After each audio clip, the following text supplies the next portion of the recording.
आप सबका स्वागत है। मैं Vivek Bindra, motivational speaker, leadership consultant और बिजनेस कोच। आज आपके कई क्वेश्चंस का आंसर देने आया हूं। आपने पूछा जो छोटा बिजनेस कर रहे हैं और जो बिजनेस बड़ा करने वाले हैं, जो बिजनेस शुरू करने वाले हैं, इनमें कई एक बड़ी कॉमन प्रॉब्लम आती है कि बिजनेस में प्रोसेस कैसे बनाए जाएं। देखिए, बिजनेस दो प्रकार के होते हैं, एक पर्सनालिटी ओरिएंटेड यानी कि पीपल ओरिएंटेड और एक प्रोसेस ओरिएंटेड।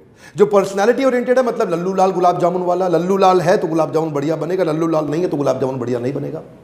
गुप्ता बर्गर वाला, गुप्ता जी हैं तो बर्गर बढ़िया बनेगा, गुप्ता जी नहीं है तो बर्गर बढ़िया बन ही नहीं सकता, दिक्कत हो जाएगी। ये क्या होगा? सारे पर्सनालिटी ड्रिवन बिजनेस। लेकिन आपको क्या चाहिए? Process driven business.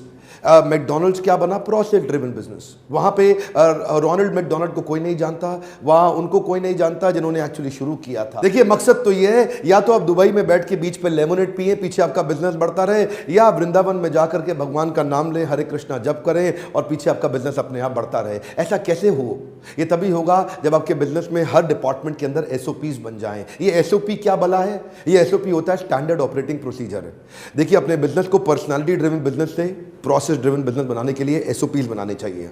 एसओपी बनाने के मैं आपको स्टेप्स बताऊंगा, पहले थोड़े फायदे समझ लेते हैं। एसओपी का पहला फायदा तो क्या है? आपका बिजनेस स्केल अप जल्दी हो जाएगा। जो आपकी होम ब्रांच है उससे, मान लो आप दिल्ली में हैं, आपको दिल्ली के बाद जयपुर, जोधपुर, जैसलमेर, पूरे राजस्थान में फैलना है। यहां एसओपी बना ली, मैनुअल तैयार कर लिए, वहां भेज दिए, वहां भी लोग वही फॉलो करेंगे जो आप यहां फॉलो कर रहे थे, यानी कि फास्ट एक्सपेंशन। एफिशिएंसी यानी कि स्पीड आपकी बढ़ जाती है। क्वालिटी कंसिस्टेंट हो जाती है, यानी कि हर बार एक जैसी क्वालिटी आती है, क्वालिटी पैरामीटर्स एक जैसे हो जाते हैं। यूनिफॉर्मिटी इन परफॉर्मेंस, यानी कि परफॉर्मेंस हर बार यूनिफॉर्म होगी, आउटकम हमेशा एक जैसा निकलेगा। मिसकम्युनिकेशन रिड्यूस हो जाएंगे, बार बार मिसकम्युनिकेशन नहीं होंगे, फेलियर के चांसेस घट जाएंगे। एसओपी के फायदे कई हैं। एसओपी बनाए किस चीज के जाते हैं? देखिए, स्ट्रैटेजी के शुरू में एसओपी मत बनाइए, एग्जीक्यूशन के एसओपी बनाइए। स्ट्रैटेजी आप अपने पास रख सकते हैं क्योंकि आप बिजनेस के ओनर हैं, बिजनेस के लीडर हैं, आप बिजनेस को समझते हैं। लेकिन एग्जीक्यूशन की एसओपी बना सकते हैं ताकि काम अपने आप चलते रहें और ऑटोमेशन में धंधा आ जाए। कई बार लोग मुझसे पूछते हैं, डॉक्टर बिंद्रा, बिजनेस को ऑटो मोड में कैसे लाया जाए? उसी के लिए तो लीडरशिप फनल बनाया हमने। आप आइए और हमारे से आकर के सीखिए, पर फिर भी कुछ आपको थोड़ा आइडिया तो इसी वीडियो में मिल जाएगा। इस वीडियो को पूरा ध्यान से देखिए। ऑटोमेशन में लाने के लिए सबसे पहला रूल क्या है? वो सारी एक्टिविटी ढूंढिए जो रेपिटेटिव नेचर की आपकी कंपनी में, यानी कि बार बार की जाती हैं। मोस्ट फ्रीक्वेंटली डन एक्टिविटीज, वो एक्टिविटी जो मोस्ट फ्रीक्वेंटली की जा रही हैं, उनका सबका लिस्ट बना लीजिए। तो स्ट्रैटेजी अपने पास रखिए, लेकिन एग्जीक्यूशन के फ्रेमवर्क्स बनाइए। और फ्रेमवर्क्स के अंदर एक फ्रेमवर्क है प्रोसेस बनाने का। और इन एसओपी से क्या होगा? आपके यहां परफॉर्मेंस मैनेजमेंट अच्छा हो जाएगा। परफॉर्मेंस मैनेजमेंट का मतलब क्या है? आप ब्लैक एंड व्हाइट में डिस्टिंग्विश कर सकेंगे कौन हाई परफॉर्मर है, कौन लो परफॉर्मर है और कौन नो परफॉर्मर है। किसको रखना है, किसी को छोड़ना है, ये पता चल जाएगा। क्योंकि एसओपी बन गए ना, प्रोसेस बन गए। अब बेस्ट क्वालिटी प्रोसेस के अगेंस्ट हर एक की आउटकम को आप जिसने भी जो भी काम किया ना, जो भी आपके एम्प्लॉइज हैं, वो जो भी काम करते हैं, उसको कंपेयर आसानी से कर लेते हो। एक सबसे ज्यादा फ्रीक्वेंटली मैंने महसूस किया है छोटे व्यापारियों के जीवन में, एसओपी ना होने से ना नॉलेज लॉस का खतरा बड़ा हो जाता है। जरा इसको ध्यान से समझिएगा। नॉलेज लॉस का जो डेंजर है ना, you know what does this mean? क्योंकि हर एक चीज वेल रिटन मैनुअल में नहीं है, वेल प्रॉपर्ली फॉर्मेटेड नहीं है, क्योंकि उसका प्रोसेस नहीं बना, तो वो आपके एक्सपर्ट एम्प्लॉय के ब्रेन में है, क्योंकि वो अपनी एक्सपर्टीज के माध्यम से कर रहा था। अब आप उस पर डिपेंडेंट हो गए, ये फिर से पर्सनालिटी डिपेंडेंट हो गया बिजनेस, क्योंकि वही जानता है इसे करना कैसे है। वो मास्टर है, वो सुपर स्पेशलिस्ट है उस काम का, वो एक्सपर्ट है उस काम का, और उसका प्रोसेस बना नहीं। जिस दिन वो छोड़ के चला गया, पूरी कंपनी का नॉलेज लॉस हो गया। वो नॉलेज का डेटा बैंक जो उसके दिमाग में था, पेपर में नहीं था, आपके हाथ से निकल गया। लेकिन अगर उसी का नॉलेज का डेटा बैंक आपके पेपर पे आ जाएगा ना, तो फिर रिपीटेबिलिटी आ जाएगी, और अगला एम्प्लॉय जिसको आप हायर करेंगे उसके जाने के बाद उसकी ट्रेनिंग की कॉस्ट घट जाएगी। क्यों? क्योंकि मैनुअल तैयार है। अब आते ही आपको बहुत दिन उसके साथ लगाने नहीं। वो आया और आकर के उसने मैनुअल देखा और आपने उसको बोला, भाई मैनुअल पढ़ो फटाफट, 3-4 दिन का काम है, जल्दी जल्दी सारे मैनुअल पढ़ो, उसके बाद आपका टेस्ट ले लूँगा कि आपको समझ में आया कि नहीं आया। और आप उसको मैनुअल पढ़ के समझाते हैं, सिखाते हैं, उसके बाद असेसमेंट लेते हैं, उसके नंबर कम आते हैं, आप फिर गाइड करते हैं, फिर मैनुअल पढ़ाते हैं, फिर टेस्ट असेसमेंट लेते हैं, और आपका आदमी 1 हफ्ते में तैयार और फिर काम पर लग गया। लेकिन दूसरे केस में हो सकता है पूरी की पूरी कंपनी डुबो जाता, आपका कॉम्पिटिशन ज्वाइन कर लेता, या खुद ही आपका कॉम्पिटिटर बन जाता। अगर आपको इस तरह के खतरे आते हैं तो आपको ही नहीं, मेरे बहुत पार्टिसिपेंट्स को आते हैं।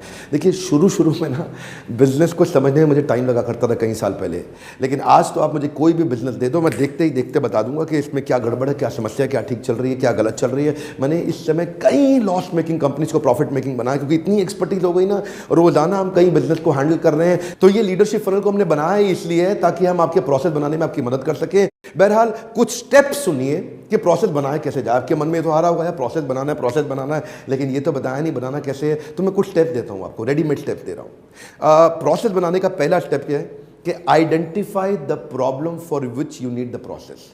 एक ऐसा प्रॉब्लम आइडेंटिफाई करिए जो कि फ्रीक्वेंट क्राइसिस आ रहा हो, जहां बार बार तकलीफ आ रही हो, जहां क्वालिटी में तकलीफ आ रही हो, जहां प्रोडक्टिविटी में तकलीफ आ रही हो, आउटकम में आ रही हो, कैलकुलेशन में आ रही हो, अकाउंटिंग में आ रही हो, सेल्स में नंबर अचीव नहीं हो रहा, जो भी डिपार्टमेंट है आपके यहाँ पे, उसका ना एक प्रॉब्लम लिख लीजिए जिससे हम गोल बना लें, जिसके अराउंड प्रोसेस बनाएंगे। क्योंकि अगर पहले दिशा मिलेगी तभी दशा तैयार होगी, पहले हमें डायरेक्शन मिलेगी तभी हम डिसीजन लेंगे। तो पहले दिशा तैयार करिए, किस प्रॉब्लम को सॉल्व करना है, किस गोल को अचीव करना है, उसके बाद उसका प्रोसेस बनाते हैं। अगला है कि ये जो भी आप प्रोसेस बनाने जा रहे हैं इसकी ना बाउंड्री तैयार कर लीजिए। पहले बाउंड्री मतलब इसका A to B बना लीजिए। A to B मतलब इसका स्टार्ट पॉइंट क्या है और एंड पॉइंट क्या है। जो भी फ्लो चार्ट बनेगा, जो भी आपका स्टेप्स बन के निकल के आएंगे ना, तो स्टेप्स मतलब फॉर एग्जांपल आपको बर्गर बनाने का प्रोसेस चाहिए, तो बर्गर बनाने में पहला प्रोसेस का पहला स्टेप क्या है कि जी बन खरीद के लाना है, टिक्की के लिए इंग्रेडिएंट्स खरीद के लाने, वो आए यहाँ पे, फिर उसके बाद सारे स्टेप होंगे और फाइनल स्टेप क्या होगा, बर्गर कंज्यूमर ने, आपके कस्टमर ने खा लिया।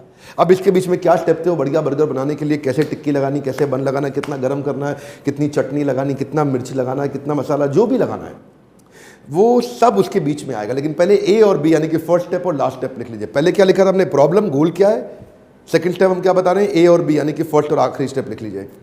थर्ड है इसके बीच में आउटपुट फाइनल आपको दिखने में कैसा लगना चाहिए और इनपुट बीच बीच में क्या क्या चीजें चाहिए।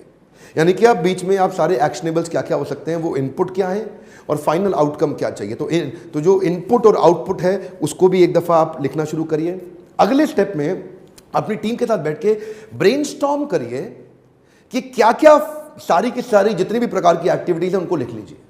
अब इस स्टेप पे सारा ब्रेनस्टॉर्म करना शुरू किया आपने बैठ करके। पहले आपने देखिए, फिर से वापस जाते हैं, पहले आपने क्या किया, पहले आपने गोल बनाया, गोल बनाने के बाद फर्स्ट स्टेप और आखिरी स्टेप का आइडिया लिखा, फर्स्ट स्टेप आखिरी स्टेप के बाद अब बीच के सारे स्टेप्स आपने लिखने शुरू करे कि भाई बर्गर बनाने के लिए क्या क्या करना पड़ सकता है। आपने सारी टीम के साथ बैठ करके लिखना शुरू कर दिया। अब लिखे आपने स्टेप्स बना लिए कि जी ये करना पड़ सकता है। अब अगला स्टेप क्या, अब इनकी सीक्वेंसिंग कर दीजिए। अब सीक्वेंसिंग का मतलब क्या है, 1 के बाद हो सकता है आपने 3 लिखा हो, 5 के बाद हो सकता है 2 लिखा हो, 2 के बाद हो सकता है 9 लिखा हो। सीक्वेंस ठीक बनाइए और सीक्वेंस के अंदर फिर देखिए मैन पावर की जरूरत किस किस की है, कौन कौन इस काम को करेगा। अच्छा, इसमें ना brainstorm around all the best practices. Best practice का मतलब है जिससे सबसे बढ़िया बर्गर बनाया उसके बनाने के तरीके को ऑब्जर्व करिए। पहले सबसे चटकारेदार बर्गर किसके हाथ से बनता है, उसके सारे प्रोसेस को देखिए। ये डालता कितना है, ये गर्म कितनी देर करता है, ये कितनी आंच कितनी रखता है, सेकता कितना है बर्गर के बन को, ये कब निकालता है, उसके बाद ये नमक मसाला कैसे डालता है, चटनी लगाता कैसे है। इसके सारे प्रोसेस को पहले आप लिख लो। ये बेस्ट प्रैक्टिस था, क्यों, इसकी क्वालिटी सबसे अच्छी आती है। अब इसी के प्रोसेस को लिख के इसी के सीक्वेंस को इन्वॉल्व कर लें। अब उसके बाद इस सीक्वेंस में ये भी लिख लें कि कौन सी मैन पावर कहां लगेगी, यानी कि राम का रोल कब आएगा, शाम का कब आएगा, घनश्याम का कब आएगा। तो राम के बाद शाम और शाम के बाद घनश्याम। अगला स्टेप है put process role in a flow chart for integrated review. इसका मतलब क्या हो गया, इसमें 3 बातें, पहला तो प्रोसेस रोल, दूसरा फ्लो चार्ट और तीसरा इंटीग्रेटेड रिव्यू। प्रोसेस रोल का मतलब क्या है, अब डिसाइड करें कि किसका प्रोसेस में क्या रोल है। राम क्या करेगा, श्याम क्या करेगा, घनश्याम क्या करेगा, चमन लाल क्या करेगा, छगन लाल क्या करेगा, मगन लाल क्या करेगा। सबका पहले अलग अलग लिख ले, भाई तेरा रोल ये है, तू ये काम करेगा, तू ये करेगा, तू ये करेगा, तू ये करेगा। अब सीक्वेंस कर दें। प्रोसेस रोल बनाने के बाद अब सीक्वेंस कर दें। अब सीक्वेंस कर लिया, अब टीम बैठ के इंटीग्रेटेड रिव्यू कर लेगी। रिव्यू करने के बाद समझ में आ जाएगा, भाई तू यहां से इतना करके मुझको देगा, मैं यहां से इतना करके तुझको दूंगा। असेंबली लाइन जैसा बन जाएगा। जैसे गाड़ी बनती है ना, गाड़ियों की फैक्ट्री अगर आपने देखी और ना देखी हो तो अपने वीडियोस में देखिएगा। वीडियोस में होता है कि गाड़ी में मतलब एक आदमी हेडलाइट फिट करता है, एक दरवाजा फिट करता है, एक पीछे टेल लाइट फिट करता है, एक उसका स्टीयरिंग फिट करता है। वो असेंबली लाइन पे आगे चलता जाता है, अपना अपना रोल करता है। इसलिए आपको क्लियर पता होना चाहिए हर एक का रोल क्या है, उसको फ्लो चार्ट के अंदर डाल दे, उसको सीक्वेंस में डाल दे और इंटीग्रेटेड रिव्यू कर ले ताकि सबको पता चल जाए। अगला स्टेप बड़ा कमाल का है, kill the potential problem in advance with RACI matrix. इसका मतलब क्या है, देखिए प्रॉब्लम आएंगी, जब आप प्रोसेस बनाएंगे प्रोसेस टूटेंगे, प्रोसेस ब्रेक होंगे, बीच में क्वालिटी इशू आ सकता है और लास्ट में हो सकता है कि आपका गलत क्वालिटी का प्रोडक्ट या सर्विस चली जाए मार्केट में, जिससे आपकी बदनामी, आपका नाम खराब हो सकता है। तो ये जो पोटेंशियल प्रॉब्लम आने वाली है ना, उसको पहले ही खत्म करने के लिए एक राशि मैट्रिक्स बना दीजिए। ये राशि मैट्रिक्स हम लोग आपको लीडरशिप फनल में सिखाते हैं। मैं यहां भी थोड़ा आइडिया देना चाहता हूं आपको। राशि मैट्रिक्स क्या होता है? जो भी काम कर रहे हो आप, उसका RACI लिख लो। आर मतलब इस काम को करने वाला रिस्पॉन्सिबल कौन है। कोई भी मीटिंग बनाने के बाद, फ्लो चार्ट बनाने के बाद ये क्लियरली लिख ले इस काम को करेगा कौन। यानी कि बर्गर को बनाएगा राम, ओ वेरी गुड, ठीक है। अकाउंटेबल कौन है? राम, श्याम, घनश्याम जैसे कई लोग बर्गर बनाएंगे, लेकिन इनके ऊपर अकाउंटेबल है ए। अकाउंटेबल कौन है? अकाउंटेबल चमनलाल जी हैं, जो सारे बर्गर के लिए अकाउंटेबल है। यानी कि बनाएगा राम, लेकिन जिम्मेदारी, यानी कि कुछ भी गड़बड़ हुई तो गर्दन किसकी पकड़ी जाएगी? गर्दन चमनलाल की पकड़ी जाएगी कि तेरी टीम मेंबर ने गलत काम कैसे किया। गर्दन उसकी नहीं पकड़ी जाएगी, चमनलाल की। चमनलाल को रखा किस लिए था? इसीलिए रखा था ना कि राम ठीक काम करे। तो Ram responsible, Chamanlal accountable. Okay, यहां तक हो गया। अब अगला स्टेप क्या है? RA के बाद आता है C का मतलब क्या है? कंसल्टेड। कंसल्टेड मतलब जब भी बर्गर में देख रहे हैं कुछ स्मेल आ रही है, टिक्की में स्मेल आ रही है, कोई चीज पुरानी लग रही है, बर्गर थोड़ा सूखा हुआ है, तो इस एरिया का जो कंसल्टेड मतलब जो एक्सपर्ट है, सुपर स्पेशलिस्ट है, वो कौन है? वो है भाई साहब मगन लाल। मगन लाल 40 साल से बर्गर बना रहा है, वो सबसे बड़ा सुपर स्पेशलिस्ट है। जब भी कोई तकलीफ आए, किसको? राम को या चमन लाल को दिक्कत आए, तो ये मगन लाल से जाके मिलेंगे। देखो, राम बर्गर बना रहा है, वो रिस्पॉन्सिबल है। चमन लाल बर्गर बनवा रहा है, वो अकाउंटेबल है। लेकिन बर्गर का सबसे बड़ा एक्सपर्ट कौन है? वो मगन लाल है। मगन लाल 40 साल से बर्गर बना रहा है। तो जब भी कोई दिक्कत आए तो कंसल्ट मगन लाल को करो। किसको करो? मगन लाल को। राम ने देखा बर्गर में साहब दिक्कत क्या आ रही, टिक्की मेरे को सूखी सूखी लग रही, इसको लगाऊं कि नहीं लगाऊं। अकाउंटेबल है आपका चमन लाल। चमन लाल कहता है यार ऐसा करते हैं, सुपर स्पेशलिस्ट तो मगन लाल है, उससे पूछते हैं। तो अब क्या है, गड़बड़ की सारे चांसेस खत्म हो जाते हैं, क्योंकि रिस्पॉन्सिबल भी पता चल गया, अकाउंटेबल भी पता चल गया, कंसल्ट किसको करना है तकलीफ आते हुए वो भी पता चल गया। और फाइनली है आई मतलब इन्फॉर्म्ड। जो पूरे ब्रांच का हेड है वो कौन है? वो श्यामलाल है। श्यामलाल पूरे ब्रांच का हेड है, we has to be informed. For example, hotel industry के अंदर एक रूम में, रूम जहाँ पे गेस्ट लोग आके रुकते हैं, वहाँ पे bath tub, shower curtain, shower panel, bathroom mirror, vanity table, ये जितनी भी चीज़ें हैं इनकी सफाई कौन करेगा? रिस्पॉन्सिबल कौन करेगा? वहाँ पे जो क्लीनिंग एजेंट है, जो जिसको काम दिया हुआ है, वो सफाई करेगा। इसके ऊपर अकाउंटेबल कौन हो गया? वो फ्लोर मैनेजर हो गया, जो सारे के सारे रूम्स के ऊपर एक मैनेजर है, वो देखेगा कि सबने काम ठीक से किया है कि नहीं किया। कंसल्टेड कौन है? उस डिपार्टमेंट का जो सुपर स्पेशलिस्ट है, उसको चेक करेंगे भाई अगर ये गड़बड़ हो तो क्या करना चाहिए, वो कंसल्टेड है। लेकिन जो पूरे डिपार्टमेंट और डिवीजन का हेड है या जनरल मैनेजर है, वो इन्फॉर्म्ड है। इन्फॉर्म्ड व्यक्ति जरूरी नहीं है बीच बीच में हर बार आए, उसको खाली पता है ये करना। ऐसे राशि मैट्रिक्स को लेकर के रीस्टॉकिंग ऑफ बाथरूम सप्लाई करना है, या रेस्टोरेंट, एलिवेटर, फ्रंट ऑफिस के एरिया को क्लीन करना है। एक होटल को बिल्ड करने में बहुत सारे डिपार्टमेंट होते हैं, हर डिपार्टमेंट के SOP बना लीजिए। अगला आदमी आएगा, वो SOP को सीखेगा, इंप्लीमेंट करेगा। हर समय आपको सरखपाई करनी नहीं पड़ेगी,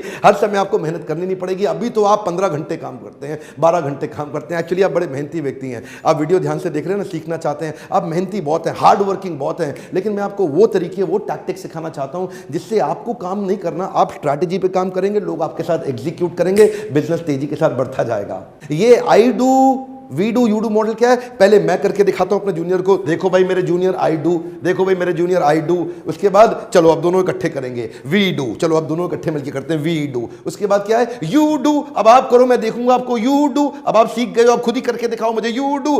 पहले मैंने करके दिखाया, फिर हम दोनों ने मिलकर किया, और फिर अब मैंने देखा कि अब ये ठीक से सीखा है कि नहीं सीखा। इससे राशि मैट्रिक्स और ये मैट्रिक्स इंप्लीमेंट करने से ना आप एक स्केल अप करके टीम तैयार कर लेते हैं, नीचे हाई परफॉर्मेंस टीम बिल्ड कर लेते हैं। ये वीडियो बड़ा कमाल का वीडियो था उन सबके लिए जो बिजनेस को लेकर सीरियस है और हाई परफॉर्मेंस टीम बिल्ड करना चाहते हैं। अगर इस वीडियो को ठीक से इंप्लीमेंट करना है तो 3-4 दफा घुमा के वापस देखिए, अपने फ्रेंड्स को शेयर करिए, अपने एम्प्लॉइज को, अपने टीम मेंबर्स को शेयर करिए, उनसे डिस्कस करिए, उनसे ब्रेनस्टॉर्म करिए। इस प्रकार के पावरफुल फ्रेमवर्क्स अगर आपको और सीखने, डिटेल में पूरी तरह सीखने हैं, तो लीडरशिप फनल में जरूर आइए। 6 महीने के लिए हैंड होल्डिंग कोच आपको मिलेगा, जो असाइनमेंट के साथ में हमारे साथ में आपके साथ में इंप्लीमेंट करा सकेगा। कई लोग मेरे लीडरशिप फनल में नहीं आ पाते, वो कहते हैं थोड़ा सा एक्सपेंसिव पड़ जाता है उनको। एनीवेज कोई बात नहीं, मैंने एक और लो कॉस्ट प्रोडक्ट बनाया जिसके बारे में मैंने कई वीडियोस में आपसे शेयर किया, जिसको हम बोलते हैं बाउंस बैक सीरीज के events. Extreme motivation, peak performance के बाउंस बैक सीरीज के इवेंट अलग अलग शहरों में कर रहे हैं। ये लो टिकट प्राइस पे है, पर ध्यान दीजिए इसका मोबाइल नंबर अलग है, लीडरशिप फनल के लिए अलग है। जो भी आप अटेंड करना चाहते हैं, रेलेवेंट रेलेवेंट काउंसलर को फोन करिए, उनसे बात करिए, समझिए कि आपको कैसे मदद कर सकता है। देखिए, मेरा प्रोग्राम ना ऐसा हवा हवाई नहीं है। मेरे हर प्रोग्राम में फॉर्मूला होता है, फ्रेमवर्क्स होता है। मेरे लीडरशिप फनल के प्रोग्राम के अंदर इंप्लीमेंट करने लायक वो फ्रेमवर्क्स हैं जिससे हर नॉलेज को आप इंप्लीमेंट कर सकें। अगर आपको देखिए हवा हवाई मोटिवेशन किससे कहानियां पसंद है, चुटकुले पसंद है, तो मेरे प्रोग्राम में मत आइए। मेरे प्रोग्राम में तब आइए जब आपको बिजनेस एक्चुअली बड़ा करना है। अगर ऐसी प्रॉब्लम सॉल्विंग